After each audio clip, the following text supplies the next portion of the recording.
बाबा जी प्रणाम। राकेश यादव जौनपुर से आया हूँ। डीएनए में 3 लोग हैं। दरबार में आके बहुत अच्छा लगा। पिछले महीने 10 फरवरी को जब मैं छुट्टी घर गया था तो माता जी ने बताया कि एक बाबा जी हैं करौली में। वो बहुत ही अच्छा इलाज करते हैं। उनको किसी जौनपुर की प्रधानपुर है वहाँ की एक महिला ने बताया था। तो हमने सर्च किया तो पहला वो एक न्यूज आया जो इंडिया टीवी पे चला था कि बाबा जी निकले फ्रॉड। करौली के बाबा जी, वहां से मैंने आपको देखना शुरू किया है। फिर उसके बाद 11 फरवरी को मेरा एग्जाम था तो पापा ने कहा कि प्रधानपुर जाकर बाबा जी के बारे में पता कर लेना।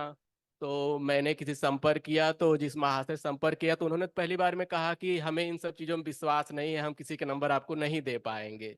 लेकिन फिर आपका ध्यान रहा मुझे तो परीक्षा जैसे ही पहली मीटिंग की खत्म हुई उसके बाद उन्हीं का फोन आया। उन्होंने मुझे एक हंसराज यादव का नंबर दिया जो आपके दरबार में आए हुए थे पहले से। तो उन्होंने नंबर दिया, फिर शाम को मैं गया उनसे बात किया तो हंसराज यादव जी ने मुझे मुझे बताया कि आपको वहाँ जाने की जरूरत नहीं है, आप अपनी आस्था बढ़ाएंगे तो बाबा जी खुद बुला लेंगे। क्योंकि बाबा जी, मेरी माता जी को असाध्य रोग मई 2020 से पैरालिसिस है। बाएं साइड में उनका हाथ और पैर काम नहीं करता है। तो इसलिए माता जी के इलाज के ही पर्पज से मैं यहाँ आया था और यहाँ आके मुझे बहुत अच्छा लगा। एक दिवसीय जो हवन करने के बाद मुझे बहुत शांति और सुकून महसूस हो रहा है और हम चाहेंगे कि आपकी कृपा से मेरी माता जी भी ठीक हो जाए। ये मेरी माता जी का फोटो हम आपको दिखा दे रहे हैं। हमें देखने की आवश्यकता नहीं। हमें आवश्यकता नहीं, ये हमें नहीं पड़ती बेटा। हमें इस लेता है। तो अब आप टीवी वाले चैनल वाले आवाज साफ नहीं आई। क्या लगता है चैनल वाले फ्रॉड थे? जिन्होंने लिखा था फ्रॉड है, कौन लगता फ्रॉड है?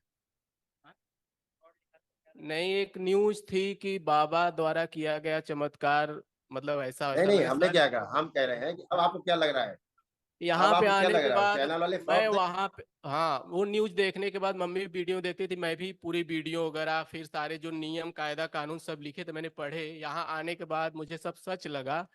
और चूंकि मैं अकेले ही यहाँ पे आया हूँ बाबा जी, आपने शायद बुलाया तभी मैं यहाँ आया हूँ, क्योंकि जिससे मैंने बात की थी उन्होंने कहा कि यहाँ पे कोई जाता नहीं है, अगर आप अपनी श्रद्धा रखेंगे तो दरबार आपको खुद ही बुला लेगा। तो देवरिया में मैं ड्यूटी करता हूँ, वहाँ से सेंट्रल आया कानपुर, फिर वहाँ से फिर यहाँ आया हूँ। यही काम किया, कुछ मीडिया में भ्रामक खबरें फैलाई गई और खुद फ्रॉड साबित हुए। ये लोग खुद ही फ्रॉड साबित हुए। नहीं साबित हुए, आप जैसे लोग क्या साबित करोगे? जब आप जैसे लोग एक्सपीरियंस करके आएंगे तो क्या साबित होता है? चैनल की रिपोर्ट गलत थी कि सही थी? वो न्यूज गलत थी जो जिन लोगों ने अफवाह फैलाई थी। वो गिराने का एक तरीका होता है, जैसे एक डॉक्टर्स कंपनी है, डॉक्टर के बारे में मैं भी जानता हूँ। डॉक्टर के पास जाने के बाद डॉक्टर तो एक भगवान है, वो तो बचपन से मुझे बताया गया कि भगवान है डॉक्टर, लेकिन वहां आने के बाद जब उनकी रसीद कटने लगती है तो मुझे यमराज की याद आने लगती है। और दूसरी चीज की मतलब उनको जितना पता है अपने आप को दाऊद ही समझेंगे कि हम तो दाऊद हैं, इस रोग के महाविधाता हैं। लेकिन जहां बात फंस जाती है, जिंदगी मौत का ख्याल आ जाता है। मैंने देखा है कि वेंटिलेटर बाहर करते हुए बड़े बड़े हॉस्पिटलों में, अभी हमारे एक मित्र हैं, नाम तो नहीं लेंगे, लेकिन उनको ब्रेन ट्यूमर हुआ था तो एक बहुत महान हॉस्पिटल है, भी से उसका नाम शुरू होता है, शायद मैं उसको बदनाम न करना चाहूँ, लेकिन वहां से पैसे के वास्ते, मतलब वहां पे इलाज नहीं शुरू किया गया क्योंकि पैसा नहीं है। मतलब पैसा लेने के लिए पहले आप पैसा जमा करिए, पहले ये कराइए वो कराइए, सारे पैसे जमा कराइए, तब तक हो सकता है आप मर जाएं। और उसके बाद डेड बॉडी लेने के लिए भी पैसा जमा कराइए। इतनी भी हाँ। सहानुभूति मतलब डॉक्टर्स के अंदर नहीं है, जो कि एमबीबीएस कहे जाते हैं या फिर बहुत सारी डिग्रियां लेके बैठे हुए लोगों। इस वैसी डिग्रियों का फायदा क्या है जब एक मरे हुए आदमी के लिए उसकी माँ या फिर उसका भाई पैसे का वेट करता है कि इंतजाम कर ले तो डेड बॉडी ले लें। उतने बड़े डॉक्टर होने न होने का इस समाज में क्या फायदा है जहाँ पे लोग रोते ही रहें। हॉस्पिटल में हम मतलब जा नहीं सकते, वहाँ कदम नहीं रख सकते क्योंकि वहाँ इतनी भी वीआईपी व्यवस्था है। तो हॉस्पिटल का मतलब तो सबके लिए होना चाहिए, लेकिन वो चीजें अब नहीं हो पा रही हैं क्योंकि जितने घूस दे के एमबीबीएस बन रहे हैं उतनी घूस वसूलते हैं 100 गुना उससे ज्यादा। और यहाँ उल्टा होता है। यहाँ यहाँ आए उल्टा हमसे होता है मिलने, बाबा जी। यहाँ यहाँ मिलने आए, हमसे मुलाकात हुई नहीं, कहीं गांव में रुक गए, और उसके बाद हम तो यात्रा में थे, ठीक है। और उसको कोई कैंसर वगैरह था, ब्लड कैंसर था। उसके बाद वो कोई तबीयत खराब हुई होगी, तो गांव से अपना वो अस्पताल ले गए। अब अस्पताल में खत्म हो गए। अब वहां से फोन आ रहा दरबार कि हमको बंगाल जाना है और पैसे नहीं है, और एम्बुलेंस वाला 90,000 में मांग रहा है, हमारे पास तो 90 रुपए नहीं है। तो दरबार कृपा कर दे कि भिजवा दे बंगाल तक। अब हमसे मतलब नहीं है, हमसे मिले भी नहीं है, दरबार आए भी नहीं है, प्रक्रिया भी कोई नहीं की है, केवल इतना ही हुआ कि दरबार आए, दर्शन करके उसके बाद फिर वो अस्पताल में एडमिट रहे। तो 90,000 रुपये खर्चा करके हमने उनको बंगाल भिजवाया। यहाँ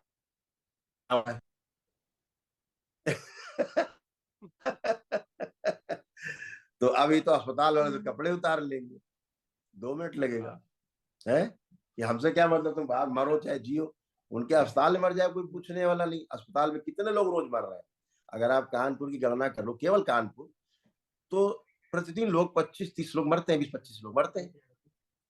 तो कोई पूछने वाला नहीं कैसे मर गए, अरे तो बीमार थे, ये नहीं होगा इस दवाइयों के ओवरडोज से या गलत बाबा इलाज जी, से मर गए, कोई मरते पूछने हैं वाला नहीं। मरते हैं, लेकिन हॉस्पिटल में अगर चांस देख लिया जाए कि गार्जियन को न पता है कि उनके घर वाला मर गया है, तो बेड चार्ज के नाम पे 15 दिन डेड बॉडी ही उसूला के रख देते हैं, उसका ही बिल्कुल चार्ज चला ले गया। लेते हैं। 15वें दिन बताते हैं कि अब मर गए हैं, 15 दिन तक पैसा तो ये वसूलते हैं। इस मीडिया की हिम्मत नहीं होती कि वहां जाके दिखा सके, इनकी हिम्मत नहीं है। यहाँ ही दिखाएंगे, करौली शंकर महादेव धाम के सामने एक बुढ़िया थी, 74 साल की, मर गई। अरे भाई, यहाँ तो वो लोग आते हैं जिन्हें डॉक्टर मना कर देते हैं, जिन्हें डॉक्टर कहते हैं भैया काम खत्म घर जाओ, यहाँ तो वही लोग आते हैं दिन भर। 90% लोग वही है? तो कोई मरेगा कोई बचेगा, ये तो अपनी प्रक्रिया है, आदमी करता है तो आस्था विश्वास श्रद्धा का विषय है। कोई यहाँ इंजेक्शन नहीं लग रहा है, कोई यहाँ पकड़ के बाल नहीं हिलाए जा रहे हैं, किसी को यहाँ गाली गलौज नहीं किया जा रहा है, किसी को मारपीट नहीं की जा रही, किसी को टच नहीं किया जा रहा है, कोई जादू टोना छू मंतर झाड़ फूक टोना टुटका नहीं किया जा रहा है। तो वैदिक प्रक्रिया है जो हम लोग के वैदिक प्रक्रिया होती है कि आप रुद्राभिषेक कर रहे हो, आप माँ के हवन कर रहे हो, भोलेनाथ के आप हवन कर रहे हो, आप विष्णु सहस्त्र नाम कर रहे हो, माँ के अभिषेक कर रहे हो, यही तो कर रहे हैं। तो जी करने में बाबा आनंद जी, आया कि नहीं आया है? बहुत आनंद आया, और जिंदगी में पहली बार मैंने इतनी पूजा पाठ किया है यहाँ आके। जो कि कभी मैं 5 मिनट पूजा नहीं करता हूँ, मतलब बस प्रणाम करता हूँ, महादेव का मैं व्रत रहता हूँ, लेकिन कभी मैं मंदिर नहीं जाता। यहाँ आके मैंने इतनी पूजा कर ली। सही कह रहे हो, बिल्कुल सही।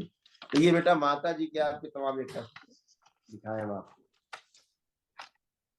जो दरबार ने भी तमाम चीजें उनकी नष्ट की हैं, जो असाध्य है उसके लिए दरबार की ओर से एक महावन होगा, वो कर लेना। अच्छा, वो निःशुल्क होता है वो, देखिए। ब्रेन स्ट्रोक की स्मृतियां थी, पागल बनाने वाली स्मृतियां थी, कोमा में ले जाने वाली स्मृति थी। लंग्स जो है श्रिंक हो रहा था, गलन हो रही थी, श्वास फूलना, हार्ट के वॉल्व श्रिंक हो रहे थे, कूल्हे में सड़न हो रही थी, छाती में दर्द और जकड़न होना, आंखों में धुंधलापन, पेट में दर्द होना, आंतों में घाव और इन्फेक्शन, अल्जाइमर की स्मृति थी, भूल जाना, चक्कर आते थे, सिर में दर्द होना, ब्रेन में मल्टीपल ट्यूमर बन रहे थे, गर्भाशय में सड़न हो रही थी, मांसपेशियों में अकड़न और जकड़न होना, एमएनडी की स्मृतियां थी, बैठकर उठने में कमजोरी महसूस करना, कूल्हे में सड़न हो रही थी, कैंसर की स्मृतियां थी, यूरिनरी ब्लडर में, गर्भाशय में, रक्त में, कोलोन में, लीवर में और हड्डियों में। पढ़ा आपने है? हाँ, मैंने पूरा सुन लिया, पढ़ भी लिया। और ऐसे स्पाइन में लंबर रीजन से, कमर से, ये सारे उनको कष्ट हो रहे रीढ़ की हड्डी गलकर कमजोर हो गई थी, लकवे की स्मृति थी, मसल्स गल सड़ रहे थे, लंबर स्पॉन्डिलाइटिस था, एमएनडी की स्मृति थी, मोटर नर्व लंबर के पास दब रही थी, पैर के तलुओं में सुन्नपन आ रहा था, घुटनों में ऑस्टियोफाइट्स बन गए थे। है ना? और ऐसे किडनी खराब हो रही थी मम्मी की तुम्हारी। किडनी निष्क्रिय हो रही थी, पेशाब से रक्त आता था, लालिमा जैसी आती थी, और यूरेटर में पस भर रहा था और घाव बन रहे थे। Urine infection. अभी तमाम सब चीजें नष्ट की गई, हटाई गई माँ की सबकी आपके संकल्प के अनुसार। मम्मी से कह देना कि जैसे आज शनिवार है तो रात में हम एक संकल्प कराते हैं, तो वो संकल्प जरूर कर लेंगे, ठीक है? या मम्मी को मैंने बताया है और रात को मैं ही उनको लिंक भेजूंगा संकल्प करने के लिए। हाँ, तो ये सब बेटा देखो, दरबार के यहाँ बैठे बैठे देख रहा क्या क्या कष्ट से हटाए गए। तो चैनल्स का क्या है कि पूरी बात को समझना नहीं। उन्होंने कहा वो कौवा कान ले गया ले गया ले गया, वो कौवे पीछे भागे, नहीं देख रहे कि आदमी के दोनों कान सुरक्षित है। हाँ, ये सारी हरकतें समाज में बहुत गैर जिम्मेदार रवैया अपना करके चीजों को बदनाम करना, और खास तौर से सनातन पे, यही अभी मस्जिद में हो रहा है, उसकी तरफ नहीं जाएंगे। ये वहां मस्जिद की कहीं तरफ नहीं देखने जाते तक हैं। इनकी हिम्मत नहीं है कि जो रोज दरगाहों में, मजारों में रोज महिलाएं बेटियां पीटते हैं, उनके साथ व्यभिचार करते हैं, क्या क्या करते हैं हमें सब पता है बेटा। देखते हैं क्या क्या भूख के तमाम बच्चे यहाँ आते हैं, उनके साथ क्या क्या हरकतें होती हैं। उधर जाने की इनकी हिम्मत नहीं, नहीं हिम्मत है। उधर चले भी जाएंगे, इनकी हैसियत नहीं है। जबकि वो चीजें एकदम पूरे रास्ते पर ही दरगाह हो वहां पे हाँ, ही की जाती है, मीडिया की गाड़ी वहीं से खुलेआम, जाएगी, लेकिन कैमरा खुलेआम। इनका उधर नहीं घूमेगा, लेंस खराब हो हाँ, जाएगा उसके लिए। हाँ, उनका लेंस खराब हो चुका है उनका कैमरे लेंस का। खराब हो जाता है, अंधे हो जाते हैं, रेटिना काम नहीं करता है। हाँ, बिल्कुल बिल्कुल बिल्कुल। और आज तक सारा मीडिया यहाँ लगा रहा, पूरा मीडिया लगा रहा है। हमने कहा भक्तों में जाई बाबा की, उनसे पूछिए, हमसे क्या पूछ रहे हो कौन ठीक है कौन ठीक नहीं। एक भी आदमी, 20,000 आदमी में एक आदमी नहीं निकाल पाए जिसने कि कहा हो कि हम ठीक नहीं हुए है। तो अपनी आस्था विश्वास श्रद्धा से आदमी ठीक होता है। आदमी कोई पद यात्रा करके आता है, कोई दंडवत यात्रा करके आता है, कोई नमन करता है, ठीक हो रहे। घर में पूजा पाठ कर रहे, ठीक हो रहे। जो सक्षम है वो अपना वनडे भी कर लेते हैं दरबार में आके, उससे ठीक हो रहे। वो तो अपनी आस्था विश्वास श्रद्धा का विषय है ना, उसी से ही आदमी ठीक होता है। जैसे अभी आप में तमाम ऐसी चीजें थी स्वयं में, हमेशा कंफ्यूज रहना, है ना, गुस्सा बहुत आना, है ना। अब आप कंफ्यूजन आपका खत्म हो गया है, ठीक है। बहुत क्रोध कराने वाली जो स्मृतियां थी सब नष्ट हो गई। आंतों में घाव बन रहे थे, गैलवेल्डर भी आपका निष्क्रिय हो रहा था, उससे एसिडिटी होना, गैस होना, ये सारी चीज डेवलप हो रही थी। और कभी कभी पैरालाइजेशन की स्मृतियां थी, सुन्न होना, आधा शरीर कमजोर महसूस करना। और ऐसे ही माँ में ट्रेवल कर जाती चीजें, ये स्मृतियां हैं, ये सब में ट्रेवल करती है। जितने परिवार के लोग डीएनए में है, ये सब में ट्रेवल, भुला देने वाली स्मृतियां हैं, चीजों को भूल जाना, है ना। काम से अपने कार्य के प्रति अरुचि पैदा कर देना, कि काम वाला लगना, लाइक छोड़ो यार बाद में देखेंगे, ऐसे तमाम चीजें हाँ। सब डेवलप हो रही थी। कभी कभी एंजाइटी फील होना, कभी कभी दिमाग सुन हो जाना, क्या क्या करें समझ नहीं आ रहा। ये सब चीजें सब स्मृतियां हैं, और ये सब पितरों से आती हैं, अपने पूर्व जन्मों से आती हैं, हमारी स्वयं की। जब ये नष्ट हो जाती है तो आदमी निरोगी महसूस करता है ना। जैसे आप सही आज बात। खड़े हो एकदम फ्रेश, एकदम फ्रेश खड़े हो, या एकदम हल्के फुल्के एकदम फ्रेश, आत्मविश्वास को बढ़ा हुआ है आपका। अब आपको लग रहा है अपना खूब काम करेंगे, है ना, खूब काम कर सकते हैं, और सारा एकाग्र शक्ति बढ़ी हुई है, स्मरण शक्ति बढ़ी हुई है, काम करने में रुचि है अपने लिए। ये सब दरबार करता है, और ये सब चीजें अच्छे से हो पाती है ना।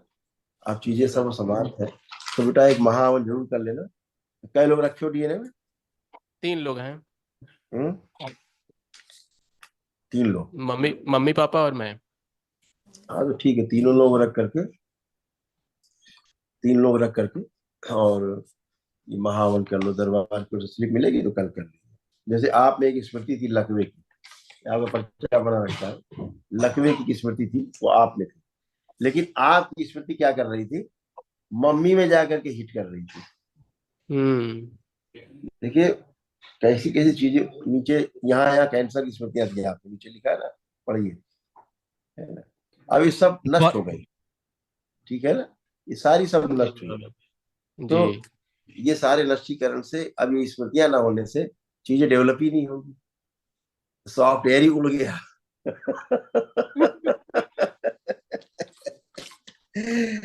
तो खूब खुश रहिए बेटा, प्रसन्न रहिए, मस्त रहिए। कल